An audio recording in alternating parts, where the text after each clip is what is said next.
কোন আলেম খেজুর একটু চিবিয়ে ওই চিবানো খেজুরটা বাচ্চার ঠোঁটের মধ্যে লাগাই দিবে। আল্লাহ রাসূল সাল্লাল্লাহু আলাইহি ওয়াসাল্লাম বাচ্চাদেরকে এরকম তাহনিক করতেন। যদি খেজুর পাওয়া না যায়, একটু মধু নিয়ে মুখের মধ্যে লাগাই দিবেন। আধুনিক মেডিকেল সায়েন্স এটাকে খুবই স্বাস্থ্যসম্মত বলেছে, হেলদি। কারণ বাচ্চা যখন দুনিয়াতে আসে তার নিউট্রিশন চ্যানেলটা মানুষ কেটে দেয়। তার নিউট্রিশন চ্যানেল হচ্ছে তার নাভির সাথে তার মায়ের জরায়ুর একটা কানেকশন। তার মায়ের জরায়ু থেকে সে এনার্জি পেত, নিউট্রিশন পেত।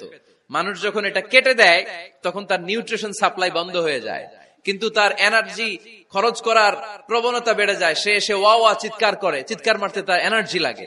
সে হাত পা ছোটাছুটি করে, তার এনার্জি লাগে। কিন্তু এনার্জি নাই, এনার্জি লাইন আমরা কেটে দিছি। তাই ইনস্ট্যান্ট এনার্জি সাপ্লাইয়ের জন্য বিশ্বনবী বলেছেন তাহনিক করে মুখে মিষ্টি ঢুকায় দাও। সুবহানাল্লাহ পড়বেন না?